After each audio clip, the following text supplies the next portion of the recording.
Au nom du Père et du Fils et du Saint-Esprit. Amen. Alors, mon Seigneur et mon Dieu, je te rends grâce d'avoir donné ta vie pour nous, d'avoir marché le chemin du calvaire en toute obéissance, en toute humilité, de nous avoir indiqué le moyen de parvenir à la vie éternelle avec toi.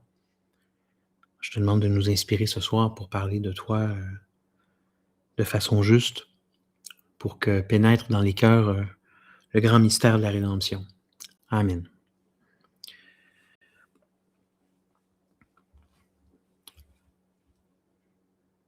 Alors, mystère de la rédemption. Voilà. C'est pour cela que je suis venu à cette heure. De l'évangile de Jean. C'est pour cela, c'est Jésus lui-même qui dit ça. Cela, c'est quoi cela? C'est le mystère de la rédemption.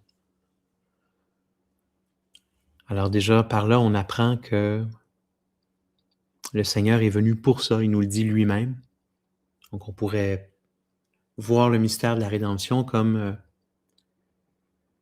la raison, la finalité de l'incarnation. Dieu s'est incarné pour la rédemption, en vue de la rédemption. Alors, qu'est-ce que c'est la rédemption? On va donner une définition tout de suite. Rachat de toute l'humanité par le sacrifice de Jésus-Christ sur la croix. Alors, qu'est-ce que ça veut dire? Ça veut dire quoi, ce rachat? Pourquoi on parle de rachat? Pourquoi on parle d'acheter? C'est parce qu'on a été acheté. C'est parce qu'il y a quelqu'un qui a dû payer un prix pour nous acheter. C'est d'ailleurs ce que saint Paul nous enseigne, 1 Corinthiens 6, 20, « Car vous avez été achetés à grand prix. » Alors maintenant, pourquoi on a été acheté?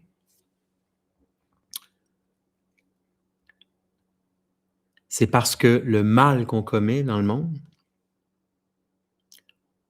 ça fait une dette. Par le péché, l'iniquité est venue dans le monde. Le péché originel d'abord, on l'a vu dans la catéchèse sur le péché originel.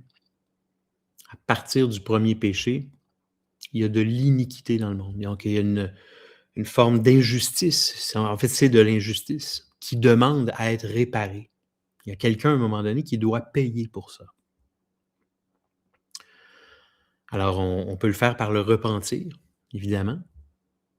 Mais même notre repentir personnel n'est pas assez grand, si on veut, pour réparer pleinement notre péché. C'est un peu comme échapper, je ne sais pas, un pot, un pot qui est cassé, puis je le recolle, je peux le réparer, mais ça va toujours paraître qu'il a été recollé, puis il reste toujours une trace de ça quelque part. Je ne peux pas de moi-même réparer pleinement mon péché. Alors, il y a toujours comme une forme de dette, il y a une injustice qui n'est pas réparée encore. Puis dans le cas de l'humanité, c'est encore plus profond parce que c'est le péché originel lui-même qui n'a pas été réparé. Alors, à cause du péché, on est esclave. C'est-à-dire qu'on est attaché, malheureusement, par nos péchés. Alors, d'esclaves que nous étions, nous avons été affranchis du péché. On était esclaves du péché, le péché nous tenait dans ses filets, mais on en a été libérés par quelqu'un qui nous a affranchis, donc qui nous a rachetés, comme un esclave. Il nous a rachetés. Cette personne-là, c'est Jésus-Christ, évidemment. Il est venu donner sa vie en rançon pour la multitude. Vous voyez tout ce vocabulaire-là, biblique, là? C'est pas pour rien que ces mots-là sont utilisés, c'est une réalité spirituelle. Donc, rachat de toute l'humanité par le sacrifice de Jésus-Christ sur la croix. Maintenant, sacrifice. Ah oui, encore un mot sur le péché, j'ai oublié de dire. Le problème avec le péché, c'est qu'en commettant un péché, on se coupe de Dieu, comme vous savez. On fait le contraire de ce que Dieu veut. Dieu qui est le bien suprême, le bien infini. Dieu qui est la vérité, qui est l'amour. Alors, aussitôt qu'on commet le bien, qu'on commet le mal, on se coupe du bien. Donc, la conséquence du péché, c'est la mort. Parce que Dieu est la vie. Le salaire du péché, c'est la mort. Donc, par le péché, on sanctionne la mort. Quand on commet un péché, on dit, voilà, c'est la mort qui est mon maître. Je préfère la mort. Alors, ça prend quelqu'un pour venir réparer ça. Maintenant, donc, qu'est-ce qu'un sacrifice? J'ai écrit sacrifice, un don de soi. On va commencer juste par une définition du mot sacrifice. C'est très simple, hein, sacrifice, vous savez ce que c'est? C'est un renoncement en vue d'un bien supérieur. Alors, tous les jours, on peut faire des sacrifices. On fait des sacrifices en général plus facilement pour ceux qu'on aime, pour ceux à qui on est attaché naturellement. Une mère va sacrifier déjà beaucoup pendant l'accouchement de ses enfants, mais après ça, va sacrifier évidemment du temps, des moyens matériels aussi pour ses enfants. Alors, c'est un renoncement en vue d'un bien supérieur. Maintenant, le sacrifice que Dieu fait, que Jésus fait sur la croix, c'est un don de soi. C'est ça qu'on va explorer un peu aujourd'hui. C'est un don de soi. Dieu se sacrifie lui-même. Il s'est donné lui-même. Puis ça va dans deux sens. C'est-à-dire que le Père livre son Fils, pour commencer. Le Père livre son Fils. On en a aussi on peut en avoir une vision dans notre vie humaine. On a été témoin au cours de l'histoire de plusieurs fois qu'un père a dû, par exemple, envoyer son fils, sacrifier son fils ou ses fils sur le champ de bataille, par exemple, pour quel bien supérieur, pour sauver son pays. C'est arrivé. Donc, notre Père au ciel fait la même chose. Il envoie son Fils mourir sur la croix. Puis, en retour, le Fils fait homme, qui s'est incarné, offre quoi comme sacrifice? Il offre sa vie, sa propre vie, librement. Il offre librement sa vie à son Père. Alors, on pourrait se demander,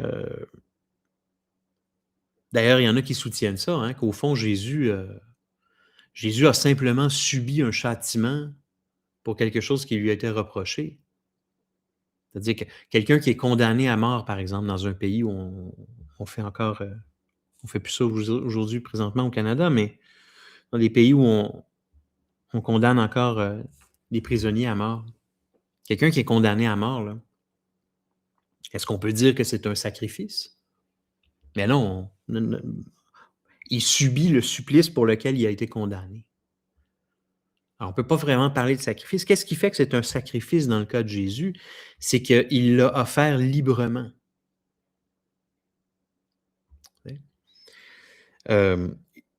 Parce que normalement, si moi je me fais condamner à mort, c'est parce qu'on estime que je vais ainsi rembourser la dette que j'ai, que c'est la meilleure façon, c'est la meilleure peine pour réparer, pour rembourser la dette que j'ai. Mais Jésus, c'est plus que ça. C'est pas sa dette à lui. Lui-même, il n'y en a pas. Il est sans péché.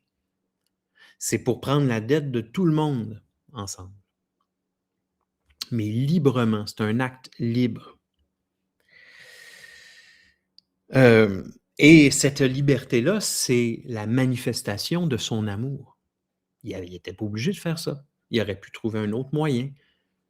Il y a eu plein de moments pendant le récit de sa condamnation, pendant qu'il portait sa croix, où il aurait pu juste la laisser là et s'en aller. Hein.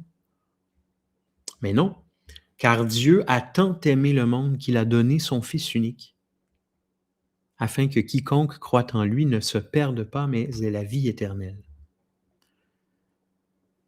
Donc, le sacrifice, pour Dieu, c'est un don de soi. C'est le sens même de la charité. L'amour, quand on dit que Dieu est amour, le mystère de l'amour qui est en Dieu, c'est l'amour qui se donne. C'est un amour qui se donne. Alors, je vais y revenir un petit peu plus tard. Alors, tout ça, Jésus l'avait anticipé à la dernière scène, au dernier repas avec ses apôtres. C'est le sens profond des paroles qu'il a prononcées. Il a pris le pain, le rond, il dit « Ceci est mon corps, livré pour vous » ou « donné pour vous », dépendamment des traductions. « Ceci est mon sang qui va être répandu pour la multitude, mon sang versé. » Alors, il parle effectivement du don de sa vie, là. Il a donné son corps pour toi. Puis quand tu le consommes, là, ça veut dire que tu crois cela. Ça veut dire que tu acceptes dans ton cœur pleinement, tu reconnais dans ton cœur que Jésus a donné sa vie pour toi. Il te le souffle à l'oreille. Il te dit « J'ai donné ma vie pour toi. J'ai versé mon sang pour toi. J'ai souffert pour toi. » Alors, seulement cette pensée-là devrait nous inspirer la plus grande humilité, le plus grand mouvement possible d'adoration, de révérence. Alors voilà. Ensuite, il y a deux sens au sacrifice de Jésus sur la croix. Le sacrifice de la croix, il peut être compris de deux manières différentes. Puis évidemment, ces deux manières-là sont une seule et même chose sur la croix, là. Premièrement, le sacrifice pascal. Jésus est l'agneau pascal qui a porté sur lui tous les péchés du monde. Il s'est accablé lui-même des fautes de l'humanité. Alors, sacrifice pascal. Jésus est l'agneau pascal. Qu'est-ce que c'est ça, l'agneau pascal? On l'entend parler, on l'entend à la messe. C'est un symbole, l'agneau pascal, ça vient de... vous allez trouver ça dans le livre de l'Exode, chapitre 12, je crois. Je ne l'ai pas noté, là, mais... Avant de faire sortir les Juifs d'Égypte, que Moïse sorte les Juifs d'Égypte, Dieu a demandé un sacrifice. Dieu faisait tomber les plaies, les 10 plaies d'Égypte. Il y a une de ces plaies-là, si vous vous rappelez, qui est Dieu allait faire mourir tous les enfants, les bébés, les jeunes garçons. Et pour épargner les fils d'Israël, Dieu avait demandé que dans chaque famille ou chaque maison, on sacrifie un agneau et qu'on en répande le sang tout le tour de la porte ou sur le linteau, le cadre de porte. Alors, ils ont fait ça. Puis quand la plaie est tombée, tous les enfants sont morts en Égypte, sauf les fils d'Israël. Ils ont été épargnés. Alors, après, un peu plus tard, Moïse a sorti, avec l'aide de Dieu évidemment, a sorti le peuple d'Israël d'Égypte. Puis les Juifs ont continué de commémorer la Pâque, c'est-à-dire la fête qui commémore la sortie d'Égypte, en sacrifiant un agneau, en mémoire de... Ils ont continué à faire ça. Donc, sacrifier un agneau.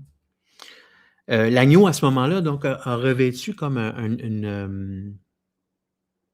l'agneau a eu soudainement une vertu expiatoire, c'est-à-dire que par sa mort, le peuple d'Israël est libéré de l'esclavage d'Égypte en faisant ça. Alors, quand Jean-Baptiste nous annonce « Voici l'agneau de Dieu qui enlève le péché du monde »,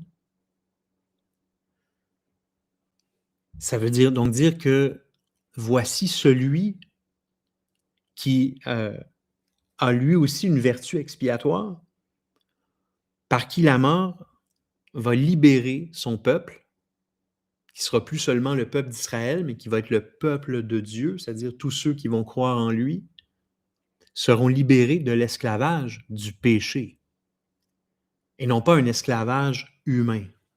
Okay? Alors ça, c'est le sens de l'agneau pascal. J'espère que je l'ai bien expliqué. Donc cet agneau pascal qui porte sur lui tous les péchés du monde. Je l'ai évoqué tantôt. Tous les péchés du monde. J'aime beaucoup une petite image qui était donnée par Un petit enseignement qui était donné par monseigneur Fulton Sheen, américain, dans les années 50. Il disait: «Supposons que j'ai 10 hommes, un à côté de l'autre, devant moi, puis je donne une claque d'en face au premier. Alors son réflexe, ça va être quoi? Ça va être de transférer cette violence à l'autre à côté de lui. Hein, un peu comme Adam, ça me fait penser aussi à Adam, au paradis. Il dit: «Non, c'est pas moi qui ai fait la faute, c'est Ève». Tu sais, quand on est pris on met la faute sur l'autre, on transfère la violence. Alors le premier sur le bord, il reçoit la claque, qu'est-ce qu'il fait? Il donne une claque à l'autre. Le deuxième donne une claque au troisième, ainsi de suite. C'est la violence qui se répand dans le monde. C'est le péché qui se répand, l'invasion du péché dans l'humanité. Mais ça arrête quand, ça? Ça arrête le jour où il y en a un dans la file qui va dire: «OK, moi, je ne redonnerai pas une claque. Je vais la prendre, celle que je vais recevoir, je vais la prendre sur moi. La violence va s'arrêter avec moi». Ça va s'arrêter à ce moment-là. Donc Jésus a fait ça, mais il a fait ça avec l'ensemble du genre humain, avec tous les péchés du monde. Il a décidé de prendre la claque de tout le monde, toutes les claques qui circulent dans l'univers, de les prendre sur lui. Il s'est accablé lui-même des fautes de l'humanité. Wow! Il s'est accablé lui-même. Merci Seigneur. Ensuite, l'autre sens, le sacrifice de la nouvelle alliance. À cause du péché originel, l'homme était coupé de Dieu. Son péché sanctionne la mort. Il vivait dans l'état de mort. Alors, Jésus réconcilie l'humanité avec Dieu en répandant son sang en rémission des péchés. Alors, je disais tantôt, de moi-même, de vous-même, vous ne pouvez pas obtenir, mériter un pardon parfait pour vos fautes. C'est pas possible, il va toujours rester une trace. Votre peau recollée, ça va toujours paraître que votre peau est recollée. Mais le sacrifice de Jésus c'est le seul sacrifice qui a parfaitement plu à son Père et mérité le pardon de tous les péchés du monde. Donc, le péché d'Adam, c'est le péché de désobéissance. C'est le premier péché. Je dis d'Adam, c'est Ève, mais c'est Adam et Ève ensemble. Hein. Donc, la désobéissance d'Adam est réparée par l'obéissance de Jésus. La parfaite obéissance jusqu'à la mort, jusqu'à la croix de Jésus. Donc, en répandant son sang. Il a fallu qu'il aille jusque-là, jusqu'au bout. Okay? Donc, deux sens au sacrifice. Il y en a un qui porte les péchés du monde sur lui, puis l'autre pendant, si on veut, c'est qu'il obtient, il a mérité le pardon de tous les péchés. Il obtient la réconciliation avec Dieu. Et tout ça, évidemment, il l'a fait par amour. Hein? Donc, je reviens à l'amour. L'amour, le plus grand mystère, c'est le plus grand mystère en Dieu, c'est celui de son amour. C'est le mystère qui est au cœur de tous les autres mystères. C'est au cœur de la Trinité, au cœur de la création, et c'est au cœur aussi de la rédemption. Le sacrifice de la croix est la manifestation la plus profonde de l'amour de Dieu. Parce qu'il a donné sa vie. Il l'avait enseigné lui-même. Il avait dit, il n'y a pas de plus grand amour que de donner sa vie pour ceux qu'on aime. Puis comme en Jésus, il n'y a pas de différence entre ce qu'il dit et ce qu'il fait, il est parfait, ben, il n'y a pas de plus grand amour que de donner sa vie pour ceux qu'on aime, ben, c'est ça qu'il a fait. Il aime tout le monde, également, puis il a donné sa vie pour ceux-là. Donc, mais il aime tout le monde également. Quel mystère aussi, hein? C'est vraiment tous les péchés du monde. Je pense que c'est Saint Paul dans la lettre aux Romains, chapitre 5, au début, là, chapitre 5 ou 6, là. Il dit quelque chose comme Il dit: «Peut-être qu'on accepterait de mourir, nous, pour un homme de bien. Peut-être oserait-on mourir pour un homme de bien». Ça se peut même, on a des témoignages de ça. Tu sais, je veux dire, mettons, un homme, qui se jette à l'eau, héroïquement pour sauver son fils, il aime son fils, alors tu sais, on peut concevoir de donner sa vie pour un homme de bien ou pour quelqu'un qu'on aime, encore. Mais pour quelqu'un qui nous haït, est-ce qu'on donnerait notre vie pour quelqu'un qui nous haït vraiment, là? Est-ce qu'on donnerait notre vie pour un pécheur, un criminel? Or, nous sommes tous pécheurs. Je veux dire, moi, je ne mérite pas que le Seigneur soit mort pour moi, mais il l'a fait quand même. Puis il l'a fait pour mon prochain qui peut être un plus grand criminel encore, et ainsi de suite. Il l'a fait pour tout le monde. Alors, comme dit saint Paul, la preuve que Dieu nous aime, c'est qu'il est mort pour nous alors que nous sommes pécheurs. Ça, c'est la preuve qu'il nous aime. Parce que ça, on ne le ferait pas, nous. On peut mourir pour un homme de bien, mais on ne le ferait pas pour un pécheur. On dirait qu'il mange de la chenoute. Voilà, Jésus sauve toute l'humanité. Je mets un point d'interrogation. C'est une question, c'est une bonne question, en fait, souvent qui peut nous venir à l'esprit. Jésus sauve l'humanité. Ben oui. Hein? On l'a vu, Jésus a porté sur lui tous les péchés du monde. Il réconcilie toute l'humanité. On a parlé du rachat de toute l'humanité. Donc, il sauve tout le monde. Mais s'il sauve tout le monde, pourquoi tous ne seront pas sauvés? Parce qu'il l'a dit quelquefois aussi. Hein? Il a dit que ça allait être un petit nombre qui allait être sauvé. Il a parlé du fils de perdition aussi, Judas, hein, qui est probablement en enfer. Hein? Donc, c'est pas tout le monde qui est sauvé. Mais pourquoi? Il y en a qui nous disent, ah, mais Jésus, j'ai entendu ça là, la semaine passée encore. Oui, mais Jésus l'a déjà fait. Il a déjà fait le sacrifice. Il t'a déjà acquis la vie éternelle.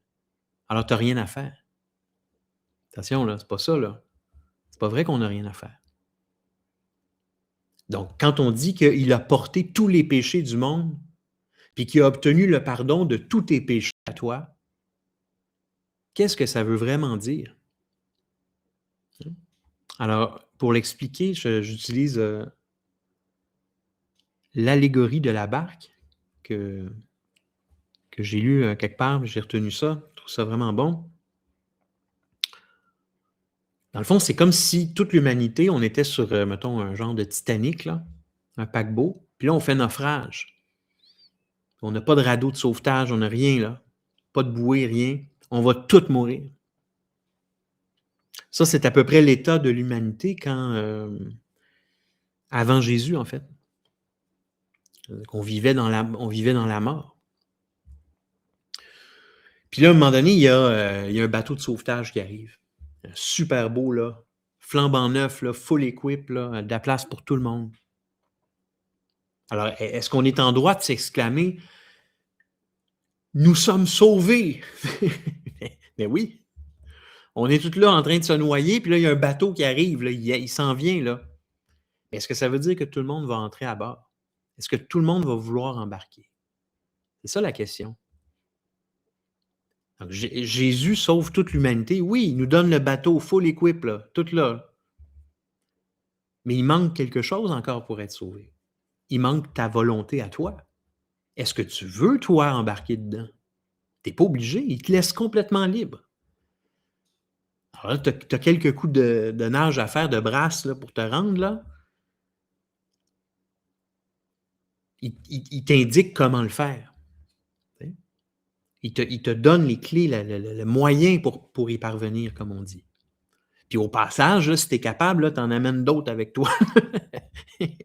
Donc, alors, je pense que la théologie distingue entre la rédemption objective et la rédemption subjective. Donc, la rédemption objective, ça serait plutôt que, voilà, c'est ça, tout le monde est sauvé. Objectivement, tout le monde est sauvé. Le bateau arrive, hey, wow, on est sauvé. Merci mon Dieu. Mais subjectivement, là, c'est pas tout le monde qui va vouloir embarquer dedans, malheureusement. Ça m'amène au dernier point. Donc, oui, la passion du Christ. Donc, ce chemin-là, ce petit chemin-là qu'on a à faire, nous, Jésus l'a fait. On appelle ça la passion. Donc, ce qu'on appelle la passion du Christ, en fait, c'est le récit des événements à partir de la fin du repas, du dernier repas, jusqu'à sa mise au tombeau. OK? Donc, tous ces événements-là, la condamnation au jardin des Oliviers, à Gethsémani, quand il prie son père et qu'il se fait arrêter par les gardes, il est amené devant Ponce Pilate. Là, il y a un va-et-vient entre Ponce Pilate puis le Sanhédrin, le conseil des docteurs, des prêtres juifs. Le portement de croix, le chemin de croix, la mise à mort, la crucifixion, sa mort, la descente de la croix et sa mise au tombeau. Voilà. Donc ça, tout ça, c'est ce qu'on appelle la passion du Christ. Donc, j'ai intitulé ça la passion du Christ, chemin du salut. Alors, s'il y a une phrase à méditer de tout le catéchisme de l'Église, là, je trouve que c'est vraiment celle-là. Dans la souffrance et dans la mort, son humanité est devenue l'instrument libre et parfait de son amour divin, qui veut le salut des hommes. Il veut le salut des hommes. Il veut que tu le rejoignes dans la vie éternelle. Mais il ne peut pas le faire à ta place parce qu'il t'a créé libre. Il veut que tu dises oui. Alors pour ça, il faut que tu deviennes l'instrument libre et parfait de son amour. Il faut que tu acceptes librement et amoureusement tout ce qui va te donner dans ta vie. Ça veut dire donc de la souffrance, des épreuves, puis ça veut dire la mort, mais la mort juste du corps, la mort physique. Okay? Parce qu'il s'est lui-même uni à tout homme, Jésus offre la possibilité à chacun d'être associé au mystère. Donc,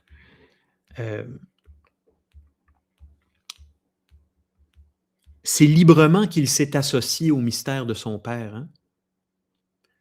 Quand il priait son Père à Gethsémani, juste avant de se faire arrêter, hein, il dit à son Père, éloigne cette coupe de moi si tu peux. Ça, c'est son humanité qui parlait. Là, soudainement, son humanité a eu un mouvement de, je dirais pas de peur, là. Je pense pas que Jésus a eu peur véritablement, mais une peur humaine, en tout cas, le sentiment de peur. Mais ce sentiment tout à fait humain de repousser l'idée de la mort. Donc, il y a eu ce mouvement humain dans son cœur, mais tout de suite après, il a ajouté, mais pas selon comme moi je veux, mais selon ce que toi tu veux. Il s'en est remis pleinement à la volonté de son Père. Donc, il s'est associé au mystère de son Père. Mais maintenant, Jésus, il est Dieu incarné. Il a pris la condition de l'homme. Il s'est uni à toi. Il s'est lui-même uni à tout homme. Il s'est uni à toi. Alors, il veut toi aussi t'associer à ce mystère-là avec son Père, par l'Esprit Saint. Donc, il t'appelle, toi aussi, à prendre ta croix et à le suivre. Il a déjà tracé le chemin que tu dois emprunter, librement et amoureusement, comme lui l'a fait sur le chemin de croix. Et sur le chemin de croix, il y a une belle station pour ça, c'est celles qu'on appelle les pleureuses ou les filles d'Israël, les filles de Jérusalem, les femmes de Jérusalem, elle a plein de noms, cette station-là. C'est la 9e station, je crois. Vous me corrigerez. Elles arrivent près de Jésus, puis elles pleurent de le voir. Tu sais, elles pleurent de voir Jésus. Puis Jésus qui a mangé ses 117 coups de fouette, puis la couronne d'épines qui a chuté, qui est en sang, il prend encore le temps de les consoler, ces femmes-là. Alors son chemin de croix, c'est un chemin qu'il a parcouru plein d'amour, encore plein de miséricorde pour les uns et les autres. Euh, c'est quel grand mystère. Alors, donc, par le chemin de croix, la souffrance acquiert une valeur rédemptrice. Très important. Il se trouve encore beaucoup de gens aujourd'hui pour essayer de nous faire croire que la souffrance, c'est pas une bonne affaire, c'est pas nécessaire. On n'est pas obligé de vivre avec ça, on n'est pas obligé de supporter la souffrance. Il faut savoir ce que ça veut dire. Je vous ai parlé tantôt de l'agneau. L'agneau, pour les Juifs, a revêtu une vertu expiatoire parce que par lui, par la mort de l'agneau, le peuple d'Israël se libérait de l'esclavage. Mais toi, vous et moi, là, c'est quoi notre vertu expiatoire? Elle vient d'où, concrètement, dans notre vie? C'est l'agneau immolé qui l'a obtenu pour nous. Là. C'est Jésus qui l'a obtenu pour nous. C'est lui qui a fait notre bateau de sauvetage. Là. C'est lui qui a tout fait ça, puis il nous l'a donné. Là. Mais nous autres, on a un petit bout à faire. Là. Alors, c'est quoi? C'est quoi notre valeur rédemptrice? C'est d'accepter la souffrance, c'est d'accepter les épreuves. Il faut entrer dans ce mystère-là. Il faut prendre le taureau par les cornes. Il ne faut pas se laisser aller par les sirènes du monde. Puis, j'ai entendu très récemment, là, il y a quelques jours à peine, là, quelqu'un là, dire à quelqu'un d'autre, tu n'as pas besoin de souffrir, c'est pas vrai. T'sais. Hey, wow! T'sais, cette personne-là est en combat réel, là, un grand combat de souffrance, mais attention, ce n'est pas n'importe quelle souffrance, on se comprend. Hein? On ne cherche pas la souffrance pour la souffrance. Là. On n'est pas dans une espèce d'ascèse de type oriental. Là. C'est la souffrance qu'on doit accepter librement et amoureusement et qui nous est donnée par Dieu. C'est de cette souffrance-là qu'on parle. On peut aussi choisir une souffrance de notre propre volonté pour l'offrir à Dieu aussi, comme on fait là dans le temps du carême, par exemple, un jeûne, par exemple. Si vous sautez un repas, 2 repas, peu importe, vous allez ressentir la faim. C'est pas une grande souffrance à comparer du Christ sur le chemin du calvaire. Là. Mais cette souffrance-là a une valeur rédemptrice. Elle manifeste votre amour de Dieu. Elle manifeste votre désir de dire oui librement. Vous êtes libéré du péché. Vous rendez grâce à Dieu pour ça. Mon oui est libre. Je ne suis pas attaché au péché. Alors, je termine avec ça. La souffrance acquiert une valeur rédemptrice. Voilà. Merci beaucoup.